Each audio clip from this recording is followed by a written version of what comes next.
All right, so good morning everyone, or good afternoon or good evening as the time zone may dictate. So good morning, good afternoon, good evening. Welcome to this Syncfusion webinar titled A Tour of Syncfusion's TypeScript Components. My name is Chad Church. I will be your presenter for today, and I'm one of the product managers here at Syncfusion. Without further ado, let's get into our Syncfusion Essential JS2 suite of controls. These controls are written in TypeScript. TypeScript is the new kid on the block. Well, not really new, it's been out for a couple of years, but it's gaining a lot of support here lately. Angular's using it. We have rebuilt our JavaScript controls entirely in TypeScript. So there's no more dependencies on jQuery or any of that. They're straight up TypeScript. They get compiled to JavaScript ES6. We support Angular, React. Of course, you can use the controls as JavaScript, download them as JavaScript controls, use them that way in your application. We also have wrappers if you want to use one of the ASP.NET flavors in your application. So TypeScript, you can install our controls directly from NPM. You just go download it, get them installed. It's NPM install, Syncfusion Ej2, and then the control name. We can also go to GitHub and get our controls. GitHub repository is where our controls live. You can download the quick start here and it'll get all the controls into one application and you can have a play at that point. Okay, so let's go ahead and take a look at that. This is our GitHub Suite. So this is our GitHub site. I want to talk about this first. github.com/syncfusion. Here's our Ej2 is what we're talking about today. You can also come look at React, Angular. It's all available to you here as well. The XL export. XL export is now on the client, so it actually is in JavaScript. And today we're going to talk about Ej2 controls. You come in, this is where they live. As you can see, they are fairly currently updated. This is not our dev site, but this is a site where stuff has been developed, it's been tested, and it's ready for you guys to have a play with. As you can see, we have version 15.4, which is 2017 volume 4 is our current release. Our 2018 volume 1, the release is imminent.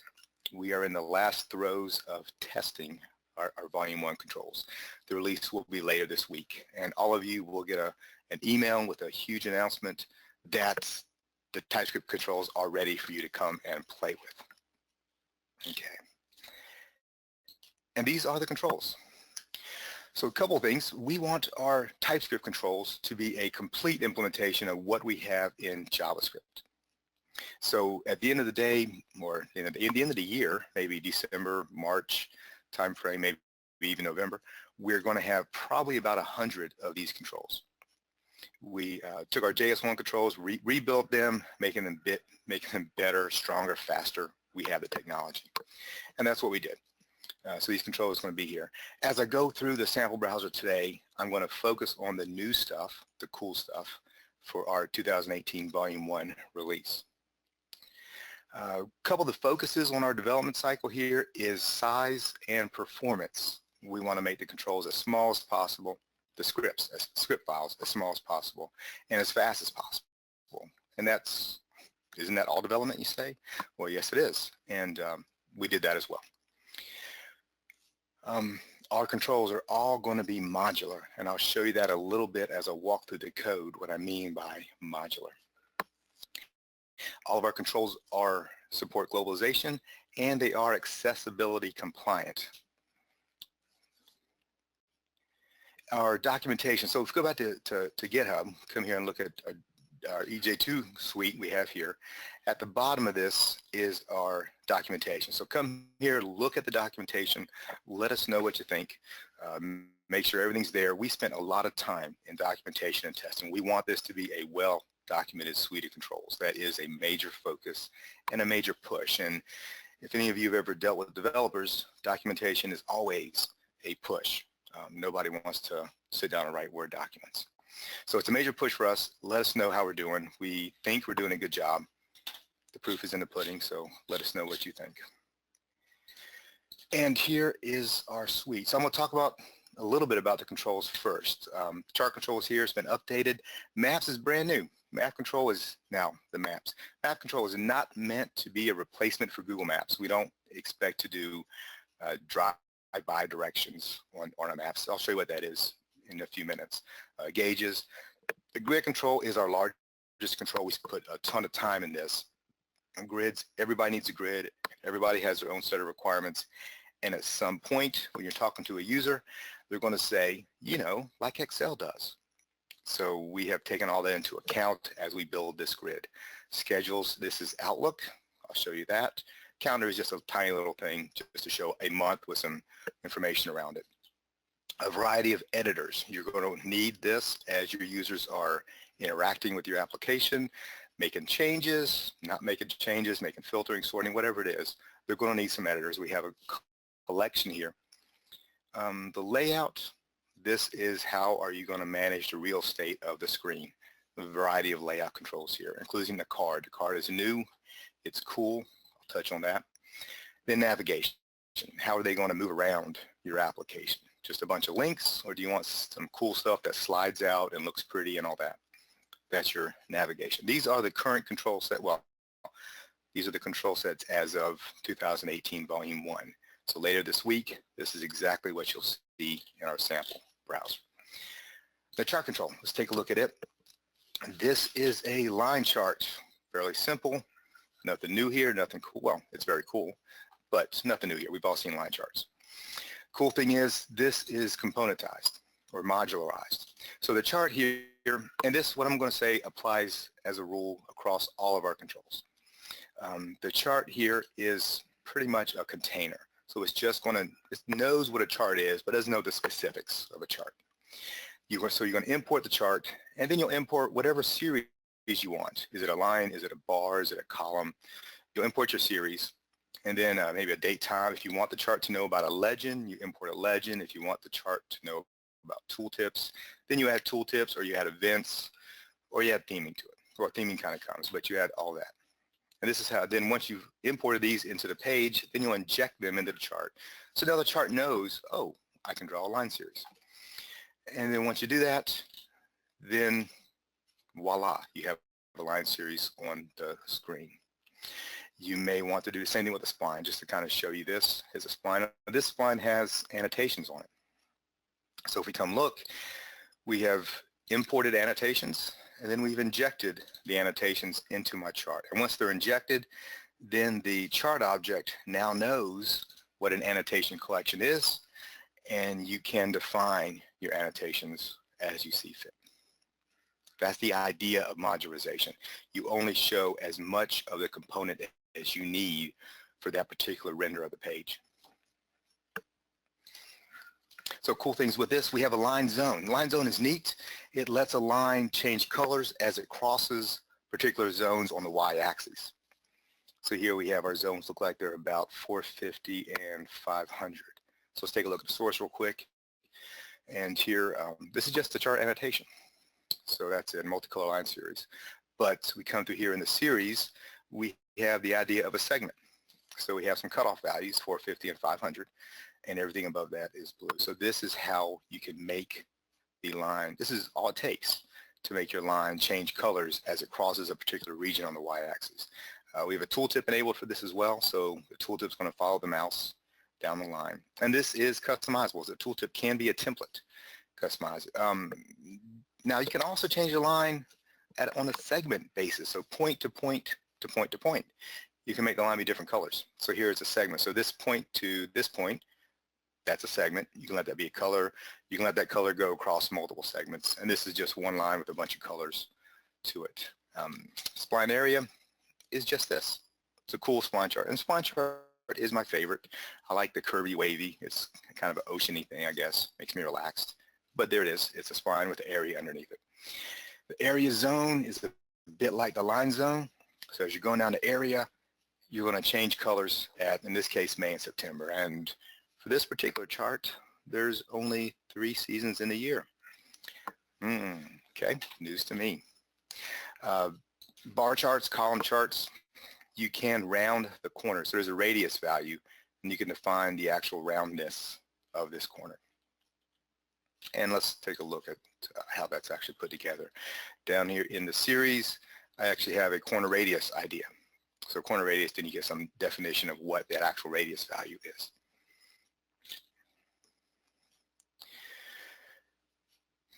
And that's that. And so let's see, a couple of the things about the chart. We have the scatter. You can customize the scatter. You can customize the actual points, let you know what those points are. Bubble, everybody, bubble is cool. It shows up. The size is based upon some number. So if you have, here's my actual data. So here's my size, your X, your Y, and your size. That defines that. The trend line is just this. It's going to be some line that goes on here. There is some math you can use for this. You can be linear, exponential, logarithmic. You can let it be forecast forward. So if I want to, in this case, go through a couple years, it'll forecast, it'll keep the trend line across those new years. So you can do some basic forecasting with this chart. Combination series. You can have as many series as you want on a chart, and you can customize them. And you customize them at the actual series level. So for our chart, the concept of a series is simply a collection of data points. So here we have the data source built in, and we have a stacking column. We have several stacking columns. That gives us all those lines. And then we have a line chart. So this is how you'll do multiple different types of series on an individual chart. There it is. Let's move down here to our donuts, our pies. This is your donut chart. It is here. You can play with it. It's very fun. It looks like that. You can do a semi-pie if you want to set this here. So you can even, let's change these angles a little bit, make it any radius tighter. And then we actually have, more of a fan type chart. So you can let it be this way. Then you organize it where it is, which way it shows up on the screen. But it's variety is up to you. It's just customizable in that regard. You can have a date time category axis. So these axis values don't have to be numbers. They can just be date time, so they can be strings if you want, and we can organize the strings that way. Multi-level layers. So the idea is this. You may want to have a stacked columns essentially in your charts. You can do that here. And you do that simply by defining it here at your axis level. You're going to define your multi-level labels. So here we have seedless, rectangle, fruits, vegetables, in season, out of season. And that reflects back into our demo this way. Axis crossing, you can customize where it actually crosses, where the axes actually cross on the chart area. So if you want to move it, you can move it. It's available to you. It's totally up to you where you want these axes to cross.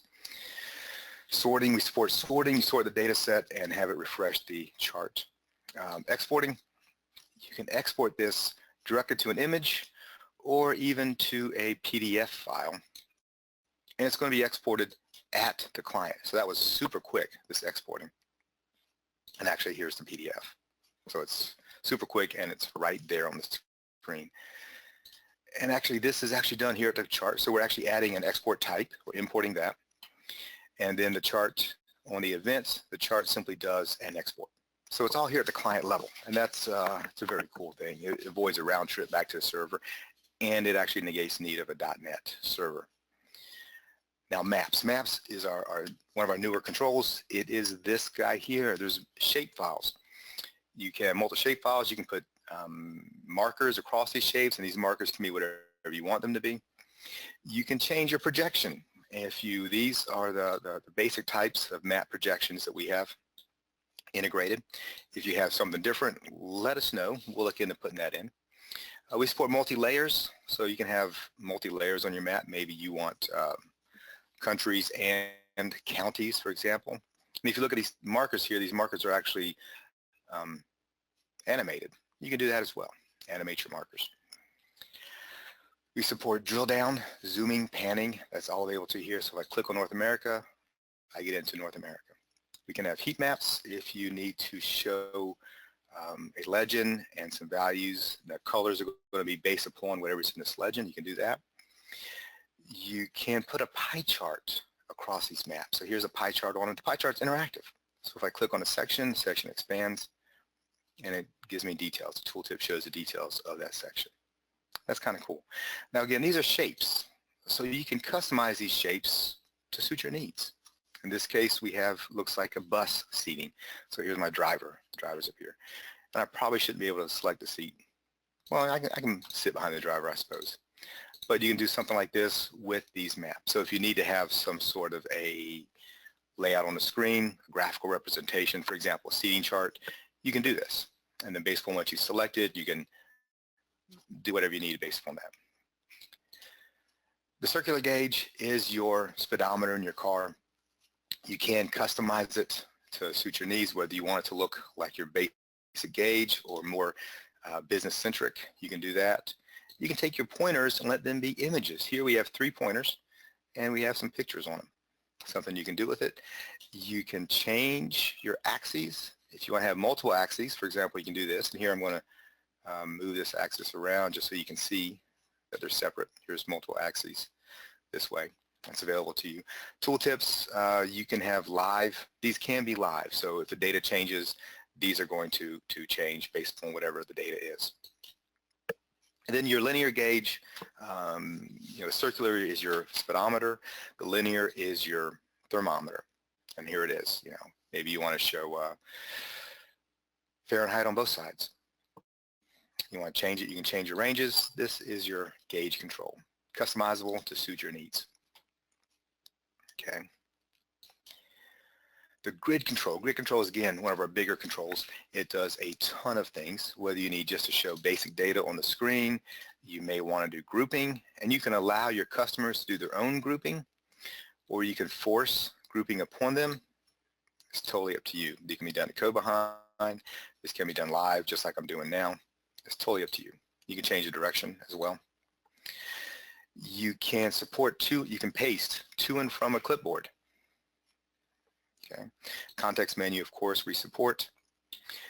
Columns, you can auto-wrap the columns, so let them wrap automatically based upon the size.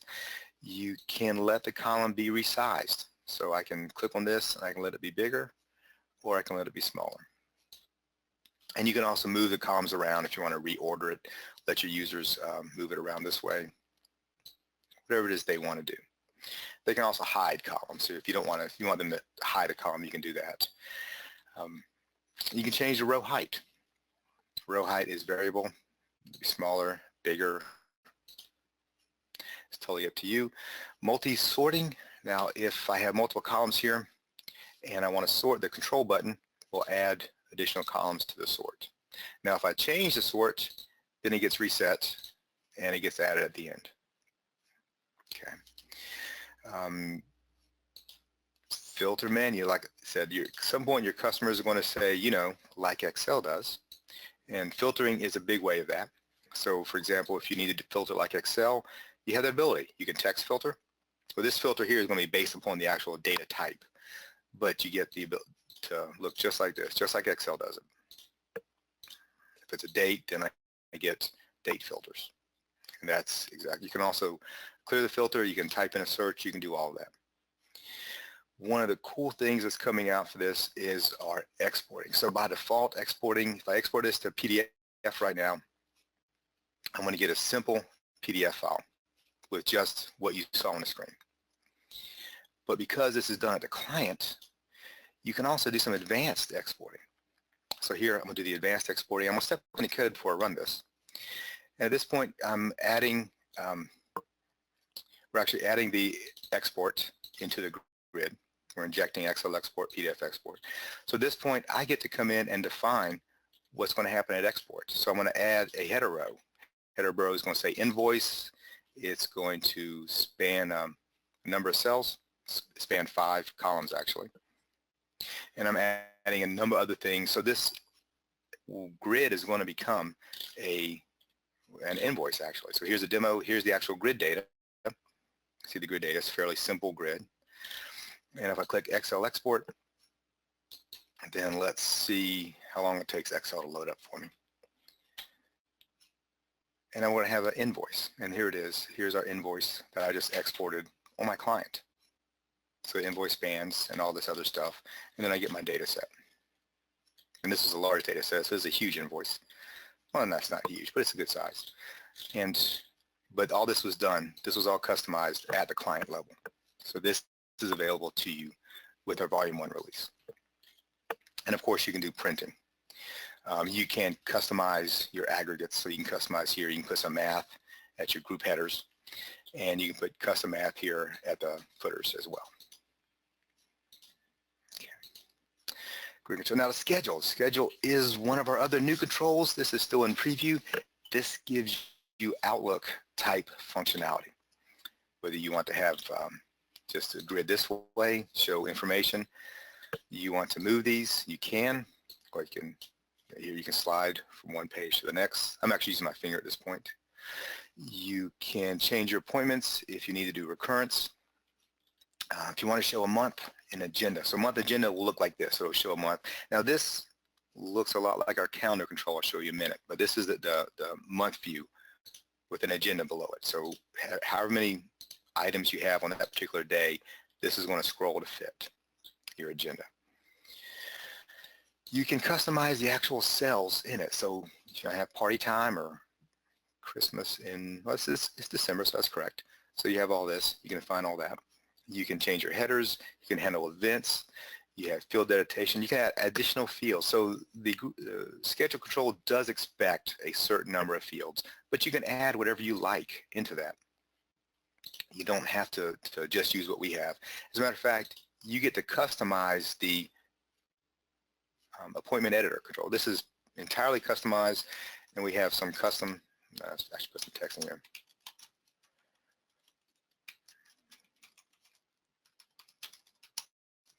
And I cannot type. There we go. So let's save this. And there we go. Was it this one? There we go. So it's added. This was saved. This was stored. This is a custom template. And if we want to look at this, we're going to create our schedule control. And we're going to have under editor template property, we're going to have some custom editor template. That's how you set that up. And then because this is JavaScript and HTML, the editor template is going to be some JavaScript and HTML. Or in this case, just plain HTML. So that's how you'll create your own custom editor template for our schedule control. You can customize the work hours if you want to show different things about when work starts, work ends. You can have read-only dimension. You can change the dimensions of your cells to make them bigger. If you need to have a more granular view of your appointments, maybe you have maybe you have 5-minute appointments or 10-minute appointments, you can do that here as well. You can do that here. Now, recurrence. Our appointments have a recurrence property. That recurrence property has this particular format. This is something that you'll use if you're doing recurrences. This is something that you'll use as you learn. This is our rule output. So this is what the rule looks like, and then this is what it is. But let's take a look at this other sample here. It lets you create a rule. So if I want to change this to be weekly on every Monday, oh, actually, let's go back this way. This is the rule generator. So here, if I want to change this to be weekly, then it changes to be weekly. Maybe I want to make it every Wednesday, every Monday, Tuesday, Wednesday, every day except Thursday. And here it is, weekly on these days. I want to do some repeat every 3 weeks. End is going to be never. So end will be, there's no end property. So this is the details you'll use to do your recurrence. And just a quick little editor just to show you exactly what it is and what this value needs to be. Okay. Calendar control, again, is it's just meant to be a month view. You can step through your months. You can disable dates. You can define date ranges that users can pick from. So here I can't pick the early dates. I can't pick the last dates. I can only pick one of these. And if you want to have special dates, then you can have some information about a date listed down here below, some customization about a particular date if you want to do that. Again, it's just meant to be, you may not want a weight of a schedule. You may only want a calendar, and that's this use case.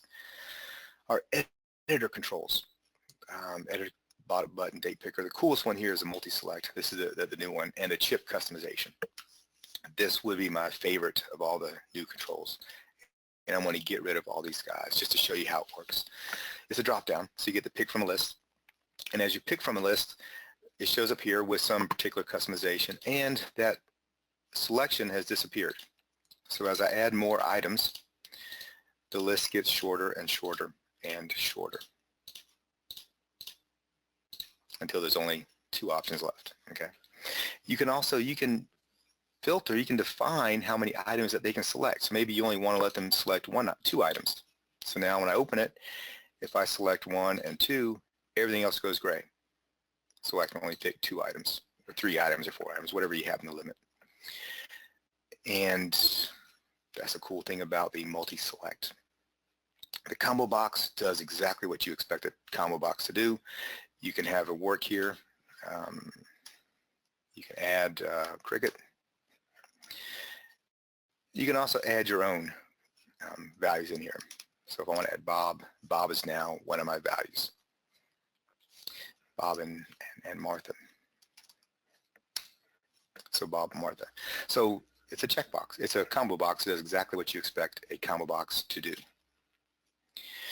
Our drop-down list form validator is going to let you validate your forms. So here, this is an invalid email. Date of birth, it's invalid date. So you can do your form validation this way. This is all handled in the JavaScript. So here's all my validations.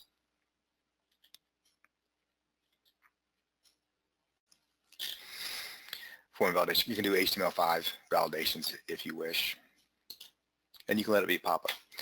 Our date range control is going to let you pick a range. So I want to start here and end here. Or maybe I want to start here and end here. That's the idea. You can pick a range of dates to choose from. And then once you pick it, then you have a date range object that you can work with, interact with, do whatever it is you happen to need to do with the date range. Whatever it was you need a date range for, you can do that. The slider, date time picker, this is previous. Let's make sure we look at this. This is a date time picker, so you can pick a date and you can pick a time. And you get to populate whatever's in this list. You can define that yourself, but you pick a date and a time directly. And you can change the formatting for this if you want to be whatever it is, day, month, year, day, month, hour, day, month, year, hour, minute. There we go. So here's your basic format. And then let's pick a particular hour. It's available to you. If you want to define some special dates, you can do that as well. So here we have a special date.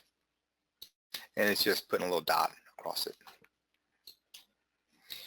Slider is, again, new. It just does this. It's a slider. And the slider is different from the linear gauge because it does less.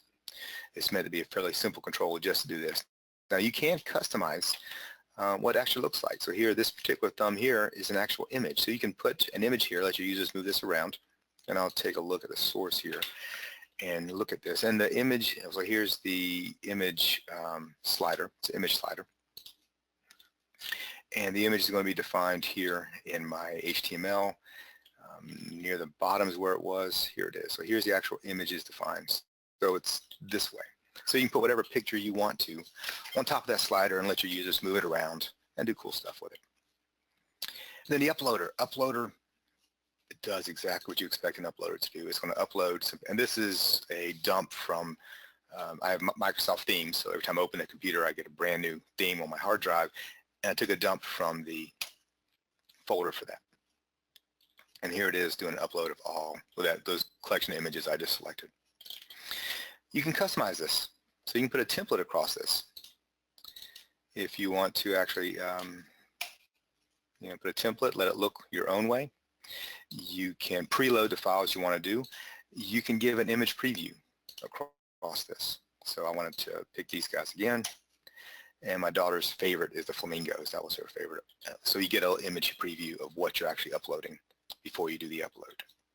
And then you can upload it, upload it, upload it. That's all available to you here as well. Validate, so you can choose the particular files that you want to allow them to upload. And you can preload the files. So we expect these to be uploaded. You expect your user to upload these, and hopefully they will be there.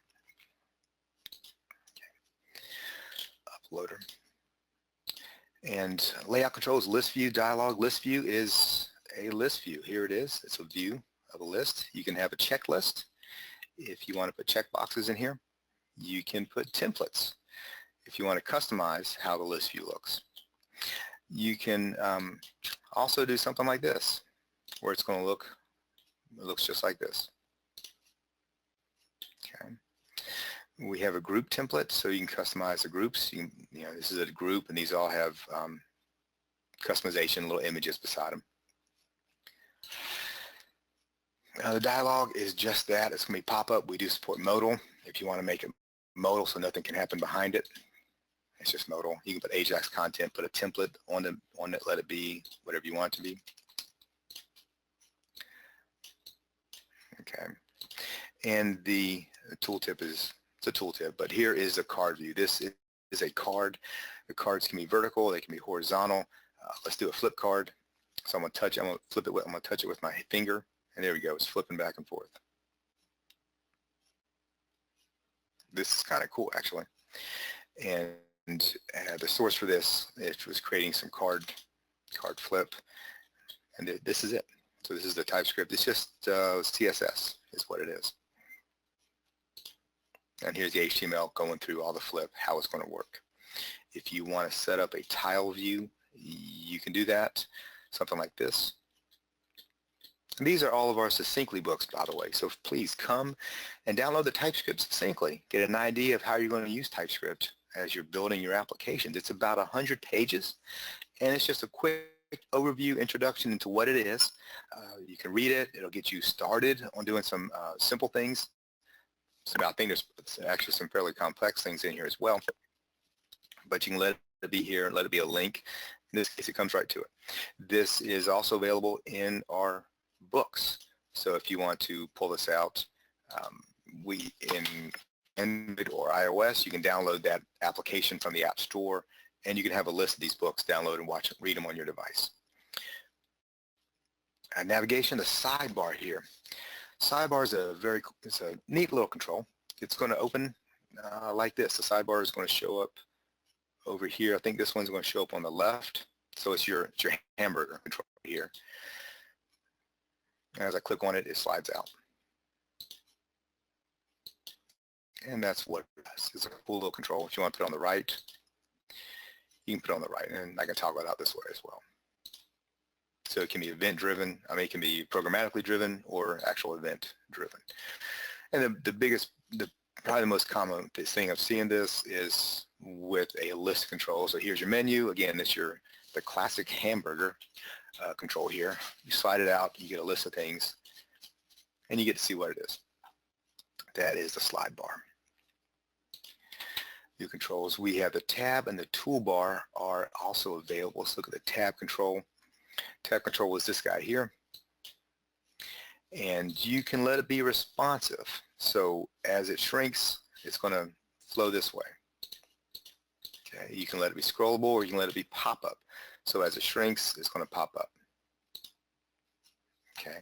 Now we also have built this into a wizard, and you can download this wizard this way. So if I put in, I put in actual locations for this particular thing, San Francisco to Seattle. Let's give it a date and a ticket type, and we search train. I should go to my next. So this is a tab. I'm going to scroll through this just like a wizard, tab to tab to tab, with whatever information I define. Okay, and this source code is here for you. Feel free to take this, give it a play, use it as maybe a starting point or a template in whatever project you need. That's what all this code is for. We fully expect you to pull this out to use it as you see fit, as you need. The toolbar is another control here. That's this guy across the top. So you get to customize what it is, how it is. You get to customize, do you want it to pop up?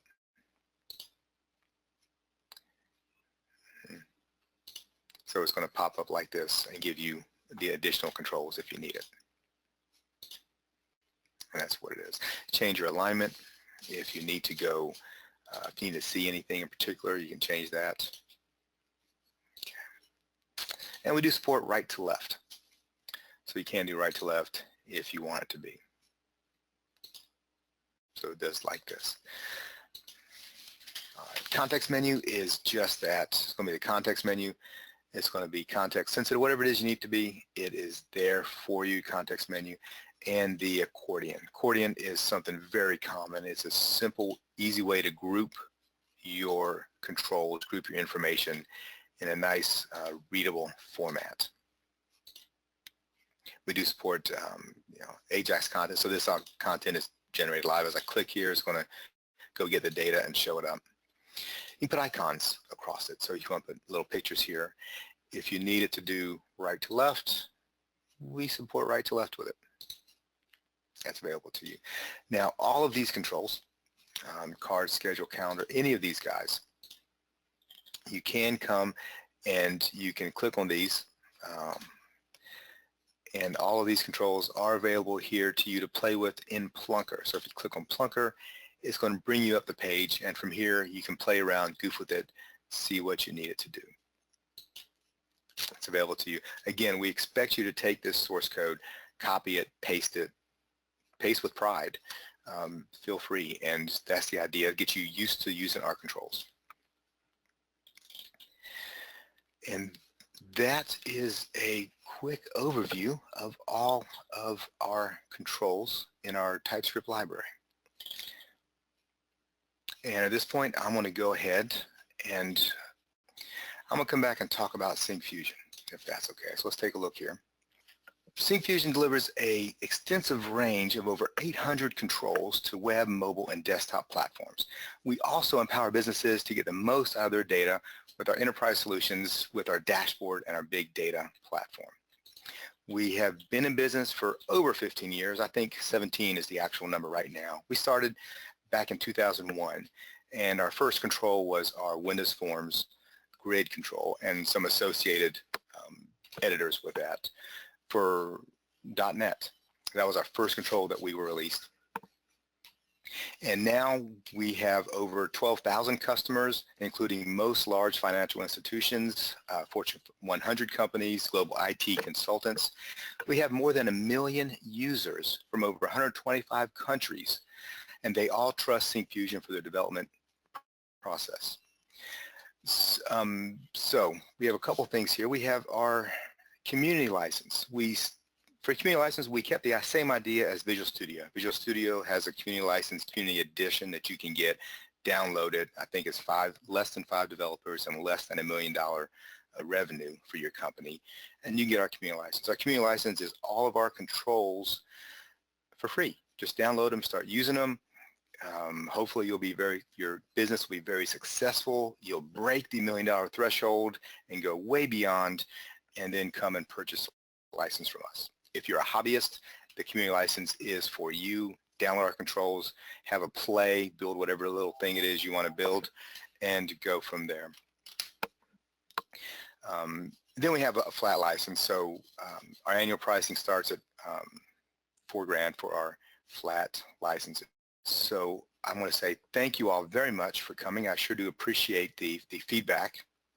And we will send out an email later this week, next couple days, with a link to this on our blog post where you'll be able to watch the video again, listen to me talk to you all over again if you wish. And all these questions will be there. You can read through these questions, read them, and later this week you will also get an email stating that Volume 1 is released. Come and play with the samples yourself. So thank you all very much for your time. Have a good day.